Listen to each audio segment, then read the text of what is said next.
Hello, everyone, and welcome. Welcome back. I'm Valora Washington, CEO of the CAYL Institute. That's Community Advocates for Young Learners, and we are delighted to have you here with us today. So it's really my honor to welcome you here to the CAYL Catalyst webinar series. Our goal is to bring you timely, relevant, and immediately actionable topics of interest to the early childhood education community, the people who work with and raise young children. So thank you so much for joining our webinar series today. And as we start this new year, let me share with you that this webinar is mostly for people who are in the field of early childhood education, practitioners, administrators, advocates. We're coming together as a community to talk about important issues of our time. And after the webinar, each and every one of you will receive a follow-up email with resources that will enable you to dig deeper into the topic that we're introducing today. We offer this webinar series at no cost to participants so that practitioners can have timely access to the field's knowledge base and leadership. But we're very appreciative of you who go to our website and make small donations or wish to listen to previous webinars. They're all available for free on our website. At the CAYL Institute, we have very many values, but one of our main values is that we are focused on solutions. And because we're focused on solutions, we, like all of you, have been thinking intensely about the next level strategies for early childhood education and the people who work in this field.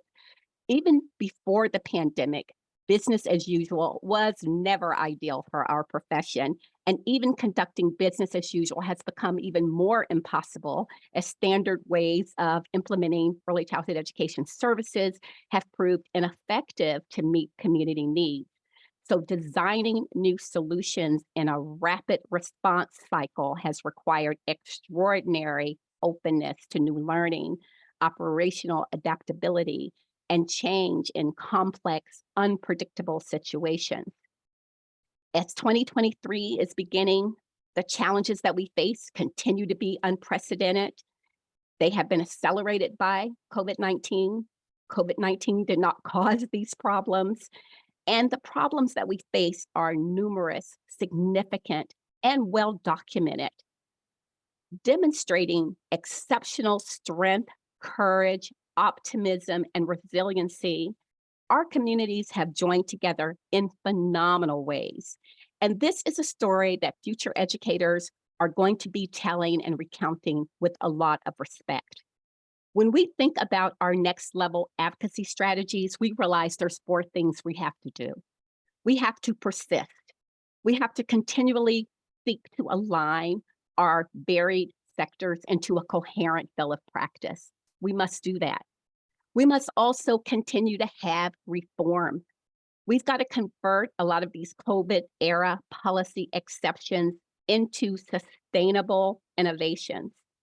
We've got to transform things that haven't changed, like we've got to turn this potential fiscal cliff into a bridge of sustainable funding. And above all, especially given the unprecedented workforce crisis that we face, we've got to reframe. We've got to shift the workforce narrative in ways that emphasize early childhood education as a good job, recognizing that employment experience is a fundamental factor underlying the difficulties that we face in recruiting, retaining, and advancing our staff. The adaptive challenges that we face are systemic challenges. And so as we face these adaptive challenges, we as educators have to take time to take stock of our own well-being and our own self-worth. That's why for the first few months of 2023, our monthly webinar series has been focused on early childhood educators' pride. Yes, there are deep and systemic concerns in our field, but the work is so valuable that we have to share that good news too. So right now, if you're listening to this live, we ask you to just write in a chat right now, what's bringing you joy in the early childhood education space? We're all deeply committed to it, even in the face of these challenges. So to sustain ourselves, let's take a moment to think about what's bringing us joy and what's giving us the strength to move forward.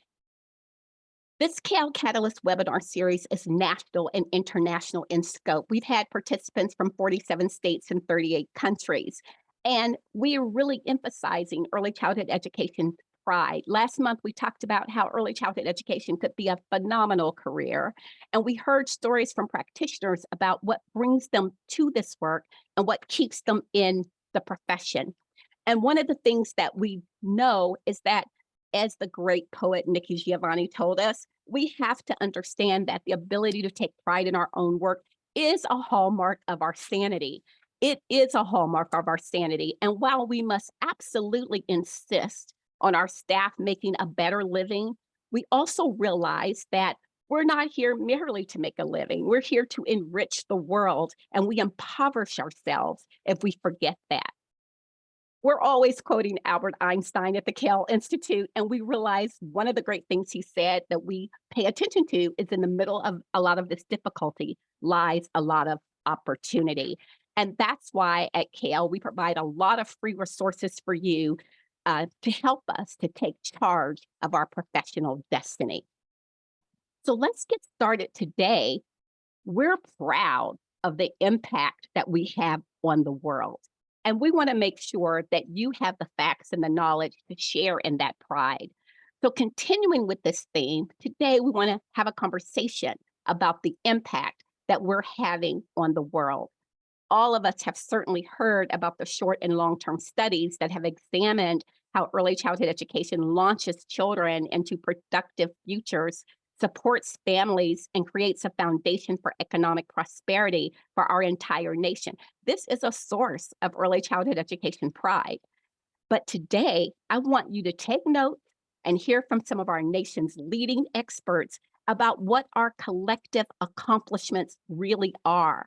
I also want you to hear the nuances of these accomplishments and what it actually takes to achieve what we have. I'm sure almost all of you have heard about the Perry Preschool Study, one of the best known studies in our field that shows the lasting power of early childhood education. You've heard what the researchers have to say, but let's step back and take a focus on what the teachers of that legendary study have to say. One of those teachers, Louise Derman Sparks, spoke on our webinar number 17, which you can hear for free on our website.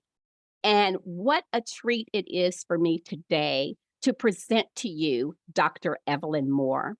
We're asking Evelyn to look back all those years ago and tell us about her teaching.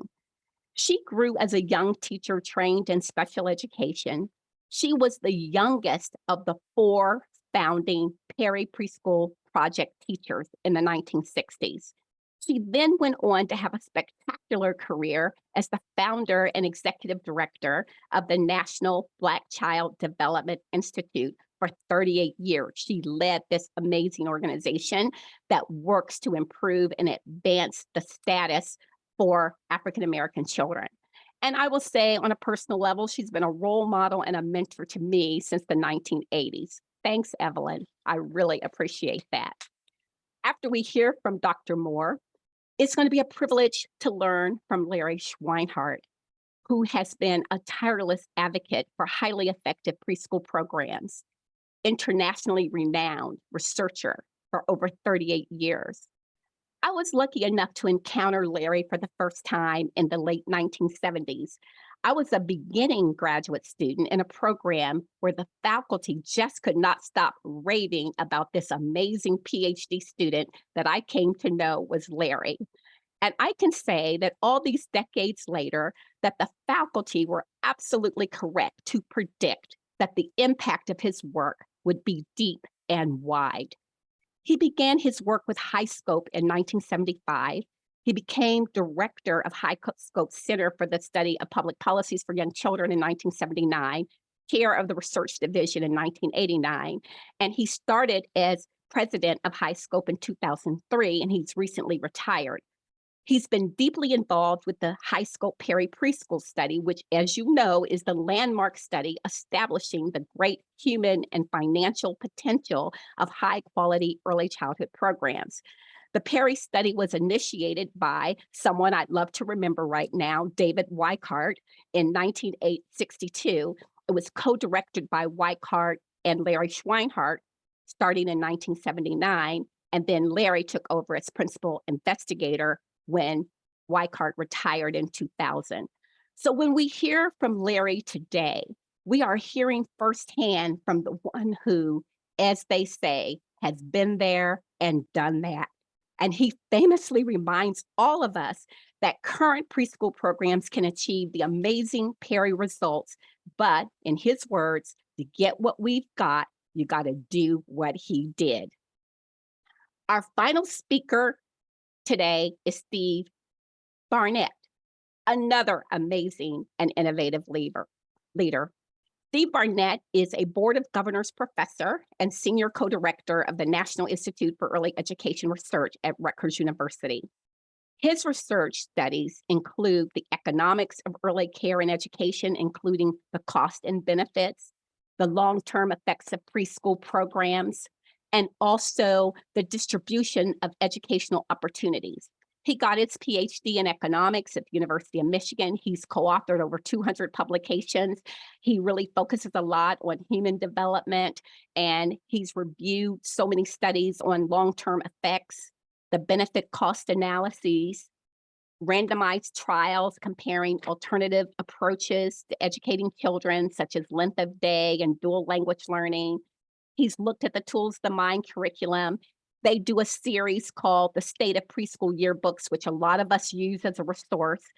So altogether, what we see is that today's webinar on the impact of early childhood education on the world is a topic that deserves a deep dive. But today, we're just introducing you to the masters, and we're encouraging you to use our webinar, follow-up email, and other resources to dig a little bit deeper. Let me remind you of a few housekeeping details. This webinar is recorded so that many of our colleagues who are with children right now can hear it later. Closed captioning is available, and we encourage you to write your questions and comments in the chat so that when we are having a Q&A with our speakers, we can refer to your questions. So for now, let's take a look at the impact that we make on the world for children, for families, for our nation. Let's look at the impact that is social, academic, financial. And let's start with our panel today by introducing you to Dr. Evelyn Moore. Evelyn, will you join us, please? If you can turn on your microphone and your video, we'd love to welcome you to this webinar. And thank you again so much for being with us today. Looking forward to talking with you. Great, wonderful. Evelyn, you were one of those amazing teachers that when everybody talks about Perry, they talk about the research, but behind the research was 4 teachers who got those results, and you were one of those teachers. Tell us a little bit about how you came to that work and what it was like back then when that work was first started. Well, I'm honored to be with you. You know, we've been friends and colleagues for so long, and I've watched your career from North Carolina, and this is amazing work that you're doing. I have never done a webinar before, so folks, hang in with me here. But I would be remiss if I would not mention the other teachers who worked in this program, the early pioneers, Evelyn Anderson and Donna McClellan. I mean, they were master teachers. You have to remember, I had only been teaching for 2 years, and I was a special education teacher. I didn't know blip about 3- and 4-year-old children. Later on, I went on to get my advanced degree from University of Michigan. But anyway, Evelyn Anderson and Donna McClellan. And then there was a speech therapist, Mary Hamilton, who really helped me learn a lot about language development. And then there was Norma Radin, who helped us with the home visits. She was an MSW. And then one of the most important persons that's hardly ever mentioned is Dr. Eugene Beatty, the African-American principal of the Perry School, because we needed to get into the system. And he had a lot of credibility in the neighborhood. And if Mr. Beatty said it was going to be a good thing, then it was a good, and everybody joined in. So I just want, and Louise Derman, of course, joined afterwards. I think, I can't remember, the second or third year, whatever. And then, of course, the big hero was David Weichert, who, he was considered very radical at that time because, there was no such thing as changing intellectual ability on the Stanford, Renee, and the Wexler. As you indicated, I was teaching in Roseville, Michigan. I had been teaching for 2 years, and I taught special education children. And at that time, they were labeled educable, mentally retarded children. And it was during that experience that I realized that some of these children who they could play baseball, they knew all the baseball players, they knew the scores, they knew everything, but they couldn't read. So my task was to help many of these children go back into the regular classroom, which I did. I came to the project via University of Illinois. I had a friend who, my high school classmate, was teaching in Urbana-Champaign, and they approached her for about coming to join this research project. She, of course, had a boyfriend, and she wasn't about to leave University of Illinois. Her fiance was getting his PhD there. So she called me up and said, hey, Roseville is not that far from Ypsilanti. Why don't you try out for this job? And so it was kind of serendipity. That's how I came to the project. I had no experience in early childhood education, but the state was requiring that the children be tested and that the children fall within a certain range, which I'm sure Larry will talk more about. But that's how I came to be a teacher in the Perry Preschool Project. I was the youngest. And of course, I just didn't know where to begin teaching 3 years old when I had been teaching elementary education persons. So I'm just very grateful to those master teachers that helped me while I was getting my degree in early childhood education. Well, I'm sure that there's so much testimony that we know over the years that today describe you as one of those master teachers as well. I think many of our younger professionals on the webinar today may not realize that there was this thing called educable mentally retarded, and that the children on whom our whole field database is founded were children, Black children, who were considered to be educable mentally retarded at that particular time. So can you tell us what you noticed about the children and the families as you worked with them? Well, one thing, the parents were very, very smart. They may not have had very much money, but they were very smart, and they saw this as a possibility of really getting their children, keeping their children out of special education, because I think some of these children had siblings in special education, and that was a big problem in the Ypsilanti public schools. I saw these parents as partners. They were very smart. We had something called the parental attitude questionnaire that we had to administer. And it asked the same question about 4 times. And they would say, look, I've answered that question 4 times. Also questions about whether they thought their child could go to college. I think almost to a person, they all felt that their children should and could go to college eventually.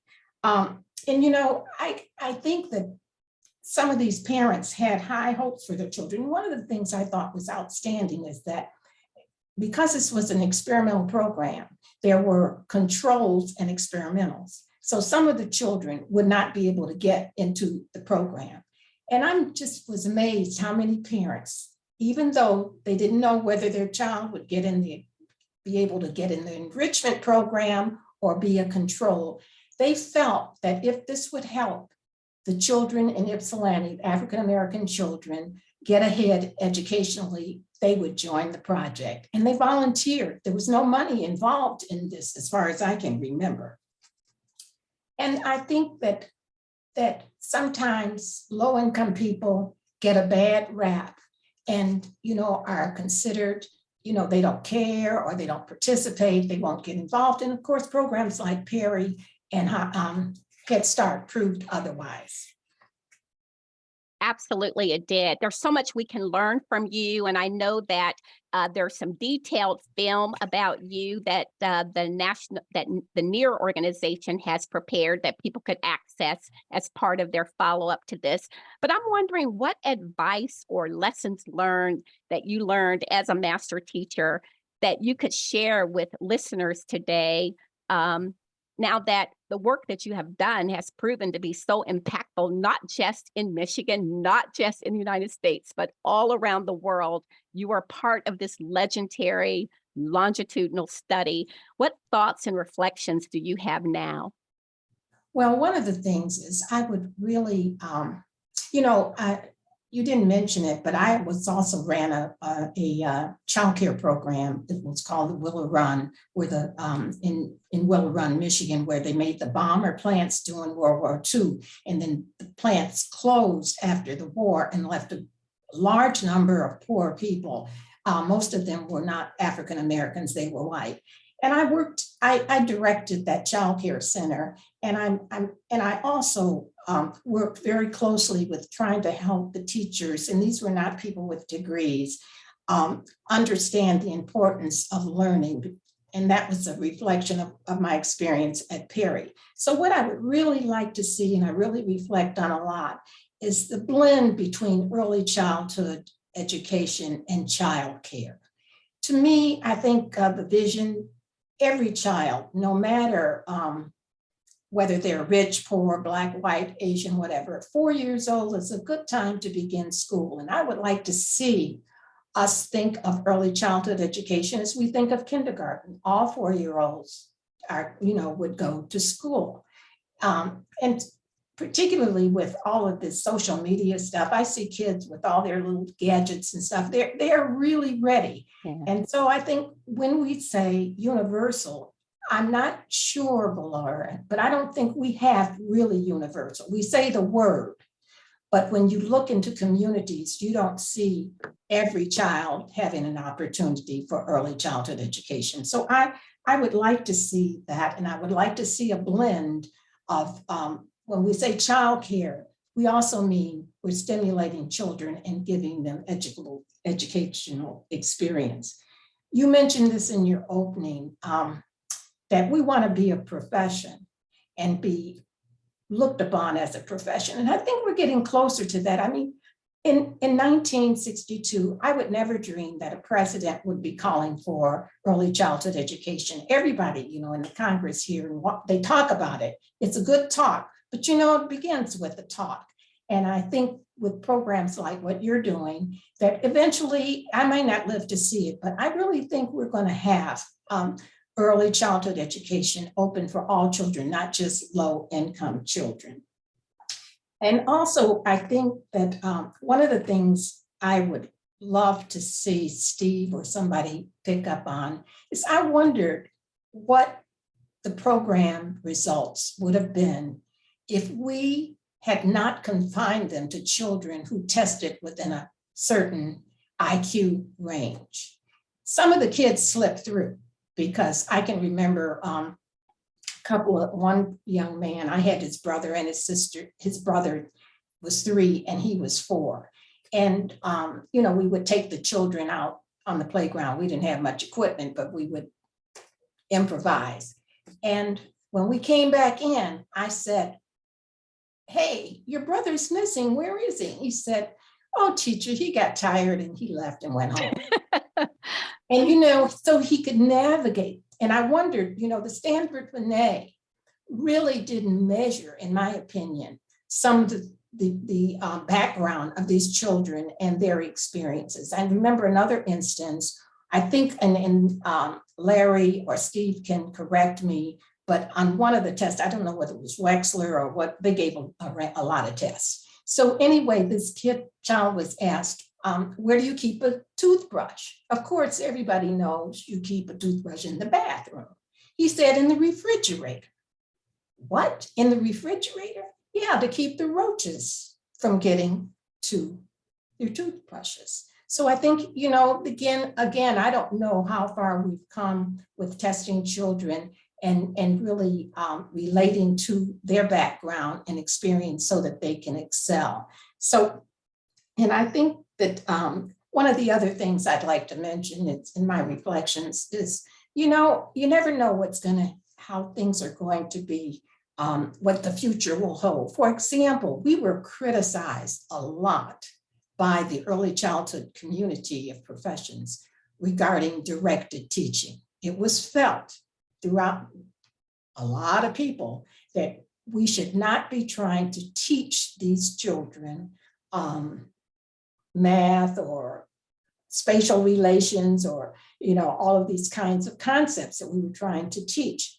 Now, currently, it's my understanding they call this intentional teaching. And so, because we were really criticized for doing it. Now, so you see, I think for the people listening, you may not be making a lot of money, but you may be advancing our field in ways that you just can't imagine. And I couldn't imagine this. Thank you so much, Evelyn, for what you have to say. We're going to turn to Dr. Schweinhart now, and let's hear his reflections as the major investigator, researcher, writer of so many of these studies. Welcome, Larry. It's such a pleasure to see you again. Thank you. That's really great. Well, being with all these people, that's a real privilege. I'm here to talk about the high school preschool study. One of the things I like about what Evelyn said is you got the feeling that teachers' backgrounds were not all that different from what they might be today. These were not master teachers who were brought in from famous places in order to do an extraordinary job. They were typical teachers who did an extraordinary job. But the high school preschool study really leads early childhood program research in its breadth and its duration of evidence. The way we got to the duration of 55 years afterwards was a little bit at a time, 3 or 4-year-olds, then 5-year-olds, then 6-year-olds. And then we get up, and every time we would find effects that would spur us on to look for some more effects. And that's even been true at age 40. So Jim Heckman and his colleagues go back and look at people at 55 and their whole lives have gone better. Anyway, from 1962 to 1967, David Weichert and his colleagues designed the study to serve 3 and 4-year-old poor, low testing Black children. There were just 123 children in the study, 58 in the preschool group and 65 in the control group. They were randomly assigned by the tests that they've been taking to either attend the preschool or not. And there were some exceptions made to that, but that was the gist of it. The preschool program ran 5 mornings a week, 8 mornings a year, 8 months a year, plus weekly home visits. And we've been looking lately at some of the weekly home visits. It turns out there was a variety of things meant by home visits, not just going to visit the parent and their child in the home. It also involved taking the children on field trips by themselves, perhaps. And so I think the term home visits is a little bit inadequate to describe the richness of what actually happened. The teachers had master's degrees and classes of 20 to 25 children, which are both difficult bars to achieve. As Evelyn has said, the fact that teachers had master's degrees didn't mean that they were experts in early childhood education from the beginning. They were coming from backgrounds in public education and so forth that led to their having expectations for older children and so forth. And they learned how to do the program that was so successful. The curriculum developed was the high school curriculum, in which children plan, do, and review their own activities and engage in both small and large and whole group activities. It developed to that. It wasn't always that. It was coming from the roots that Evelyn was talking about. The teacher's role, though, was eventually to join in children's activities, rather to let the children lead the way. As I mentioned, there were several departures from random assignment, so the groups were almost exactly alike. except for the percent of mothers who were employed, and some of the mothers who were employed were put into the control group simply because they didn't show up for any home visits. There was very little attrition over time. That's a kind of a danger that people worry about in long-term studies. There's only about 6% attrition across all the measures. The findings compared to the no program group all the time, a group that was almost exactly like the preschool group. Preschool group did better in school on various cognitive tests in and beyond school. They had a better attitude towards school. The females in particular had better grade placement and a higher level of schooling. So by a number of measures that we don't usually use, long-term measures, the preschool group was way better off. Another thing is that they had a higher employment rate and higher earnings, and also higher rates of car and home ownership. That was especially true for males. You'll see a pattern of males being favored in some of the findings and females in other findings, but nonetheless, they all had received a large impact. And there were substantially fewer felony and misdemeanor arrests and incarcerations. That was one of the big drivers of the cost-benefit analysis that we eventually did. The number of crimes that people were arrested for, and you couldn't really say this was because of police bias or anything, because both groups had the same basic profiles. It was just that one was doing things that led to felony and misdemeanor arrests rather than the other.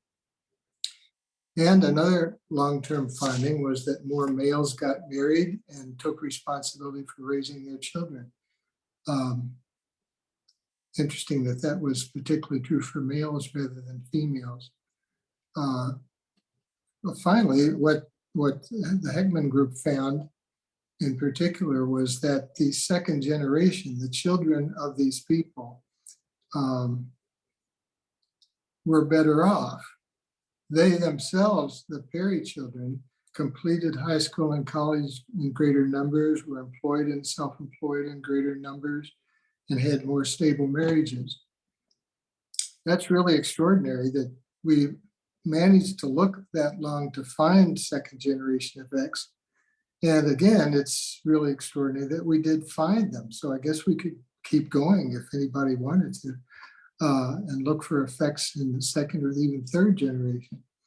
In other words, there was a pretty much permanent improvement in people's lives, going well beyond what we ordinarily think of as the shorter term effects of an early childhood program. These were lifetime impacts.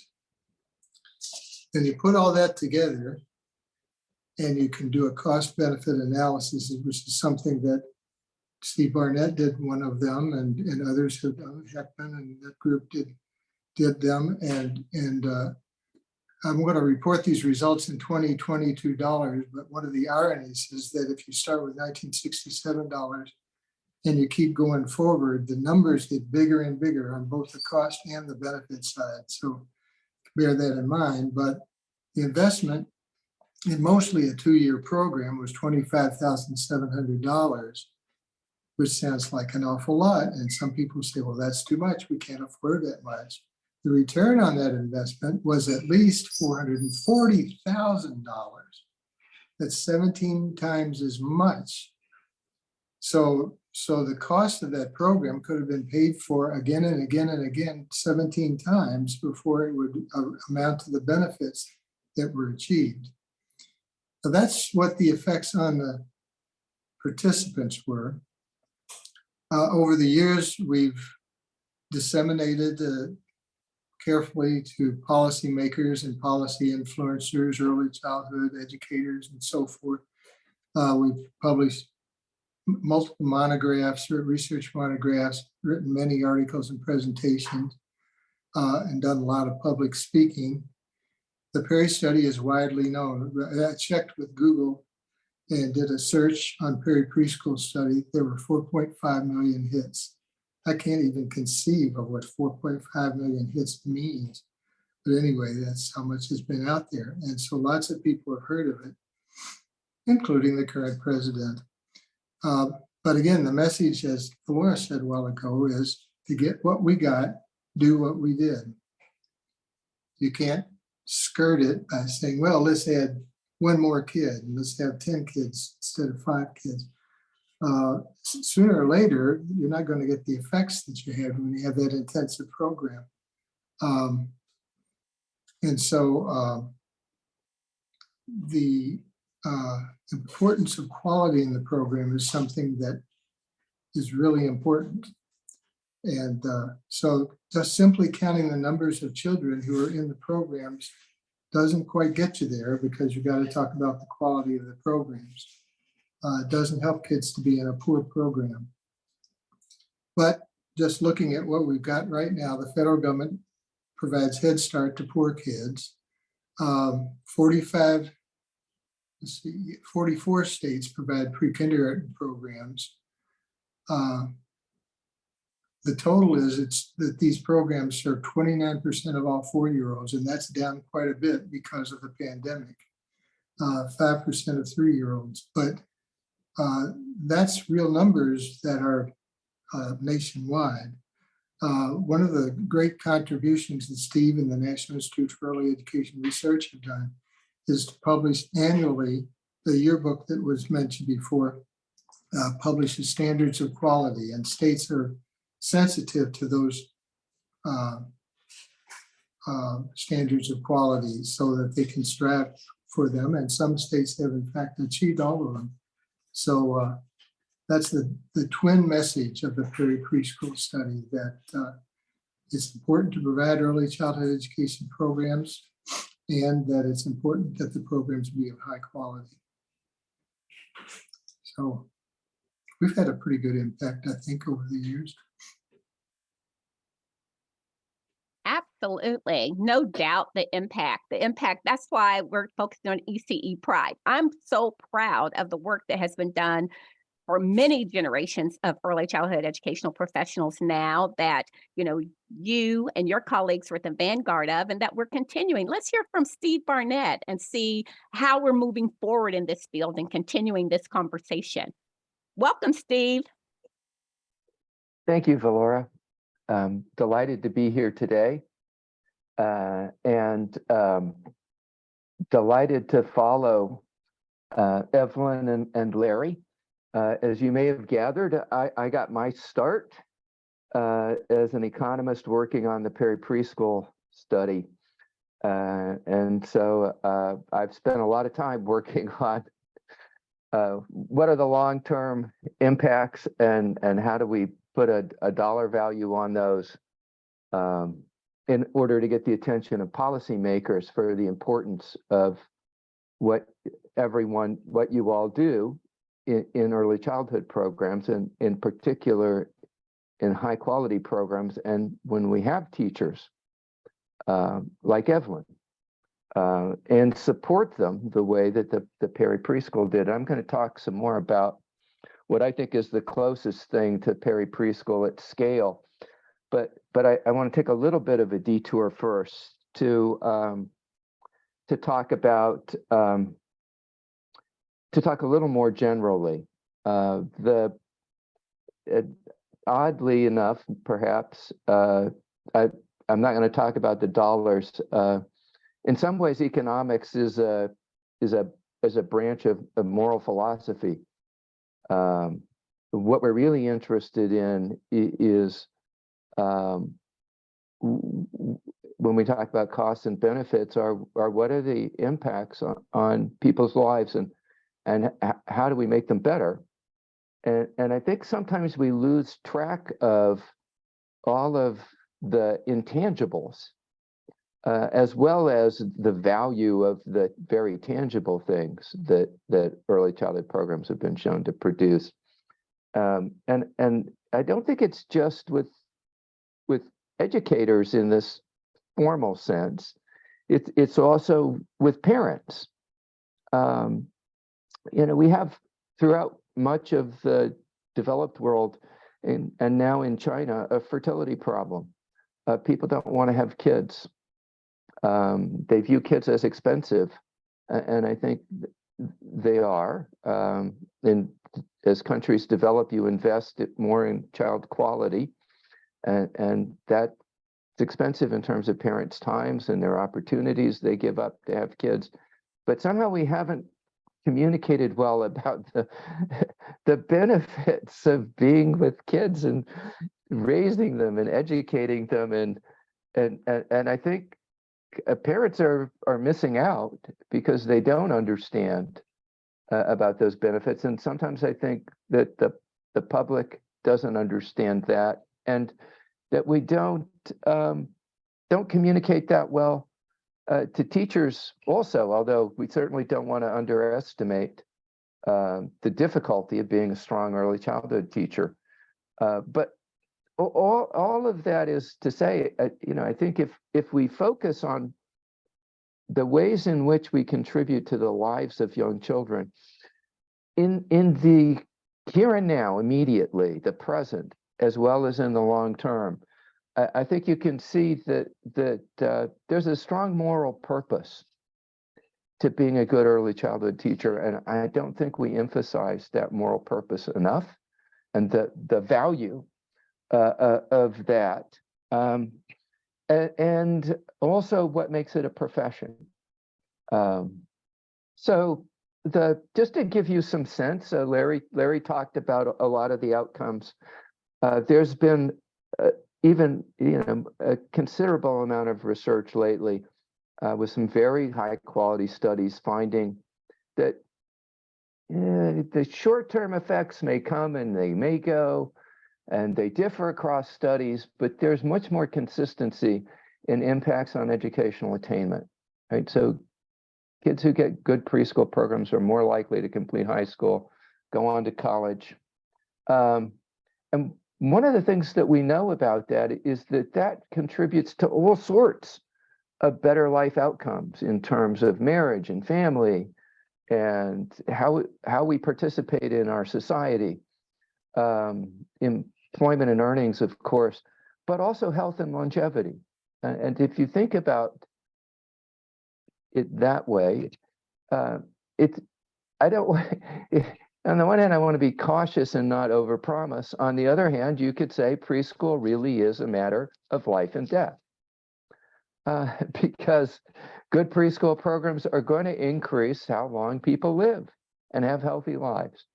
Now, I want to talk a little bit about a program in my state of New Jersey that comes about as the result of a court order. Our state Supreme Court ruled almost 2 decades ago, actually more than 2 decades ago now, that if children in New Jersey, especially those living in neighborhoods, cities of high concentrations of poverty, were to have to fully participate in the social, economic, and political life of our state as adults, we had to change what we were doing with education. And one of the things we had to change was preschool. And so we have court-ordered preschool for a quarter of our children, beginning at age 3. So it's universal, originally in 31 cities. It's high quality. It starts at 3. It has high standards for learning and teaching that were set by statewide committees of people. It has fully qualified teachers. Every teacher has a 4-year degree and an early childhood certification. We had to create an early childhood certification when the court ordered that because we didn't have one in our state. Strong curriculum, a 6-hour school day with wraparound for childcare, continuous improvement system with coaching, and a strong financial support for this. So Larry said $25,000 for Perry Preschool. This program costs over $30,000 across 2 years. So yeah, it's not cheap, but we get long-term, we follow children through 10th grade. They do better. They're less likely to be in special education. They're less likely to be held back a grade and fail. They have higher achievement test scores through at least 10th grade. And I only say that because we haven't completed the follow-up through the end of high school in language, literacy, math, science. So impressive results across the board, and the achievement test results tend to be about twice as big if they started at 3 as in 4. Now, I think when we focus on teachers, it's important to understand 70% of the kids in these cities were in preschool already when we started this. Rather than creating entirely new programs, we took the teachers we had and we offered them the opportunity to go to school, get their degrees. We'd pay off their loans if they stayed in the program after they finished their degrees, and we'd double their salaries. It's a mixed public-private delivery system, so most of the kids are in Head Start or private providers, not in public schools, although they all work with the public schools, and the teachers will tell you they're public school teachers, even though they work for KinderCare or the Archdiocese of Newark.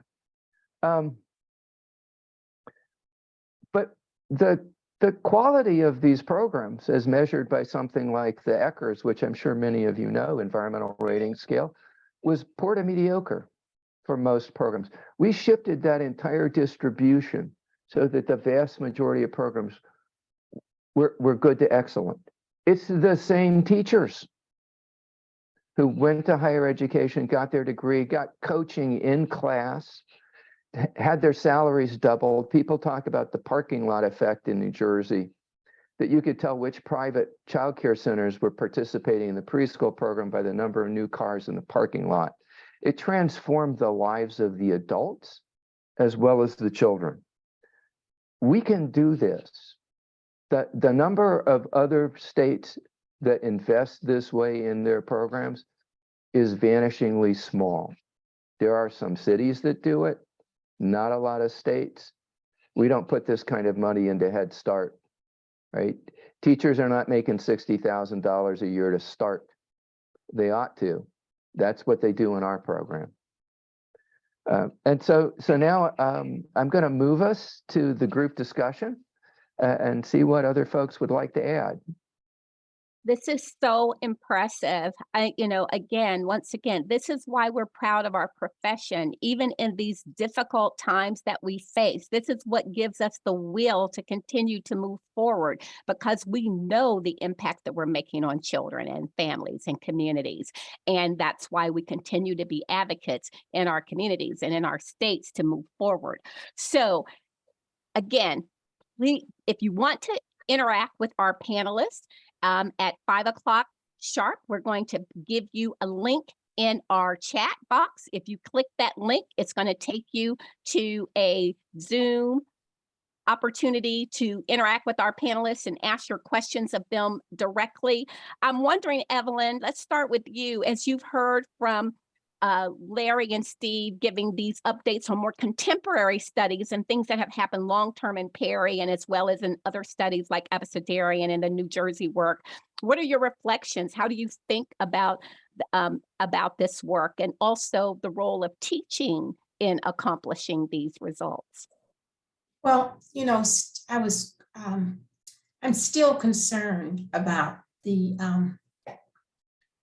kind of narrow focus of the early childhood programs that are existing across states. If I understood what Steve is saying, it's still pretty much targeted early childhood. It's not everybody. And if you think of Social Security, did you hear the president when he made his speaking to the Congress, that once you make something universal, you've got a good advocacy group. Poor people do not have as much time to do this kind of advocacy work that has to be done. So I still think the bottom line for me, as I listened to Steve, was that we know what to do. We understand how children learn as early as 3 and 4 years old, but we have not been able to get a political group together. Even our professional groups, like NACE and BCDI, you don't hear, at least I don't hear as much about what they're doing on the Hill, or I don't see them in the newspaper about, I heard the president but I didn't hear who was, if we had a growing, swelling, ground up movement. And I think that even with NBCDI, I don't hear as much of that as I would like to hear, and to take advantage of the findings that Heckman, Steve, Schweinhart, I mean, we've done the groundwork. We know what to do. It's really now, I think it's the next step. And I know people might not want to hear it, but I think it's more political. We've got to make it universal, even if we have to begin with the 4-year-olds and then work our way down. But I think until everybody gets it, you know, it's not going to be as important to middle class. I live in Washington, D.C. Georgetown Day has 2 master teachers in every classroom. So people with financial means have been doing this for a long time. And we need them to join us and to help us move beyond the targeted group. That's my reflection for the moment. Thank you, Evelyn. One of the things our next month webinar is focused on how do we organize for social change. So please tune in next month when we talk about that. Great. Steve, I want to ask you, because, you know, this is a real serious criticism that, you know, the words, the talk about early childhood education is so much stronger than the action. And I read your annual reports and it looks like there's been declines, a lot of it been COVID induced. What can we do to move forward? Can you give us some hope here? How are we going to get this message of hope and these outcomes, not just on the lips of politicians, but in the votes of politicians to make these moves at the community and state level? How can we do that, Steve? Well, I think beginning with our professional and advocacy organizations, they were quiet when Build Back Better went down, and the preschool piece of Build Back Better was fundable. I think could have been passed. The teachers unions were not there. The early childhood organizations were not there. There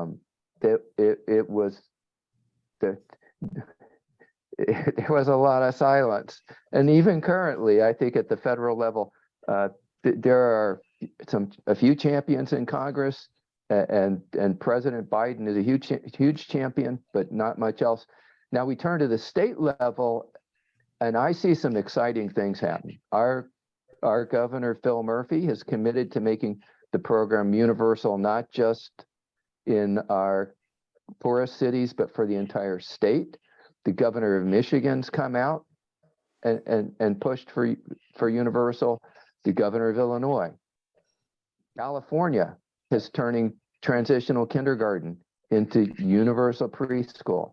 Colorado this year is implementing legislation for universal preschool.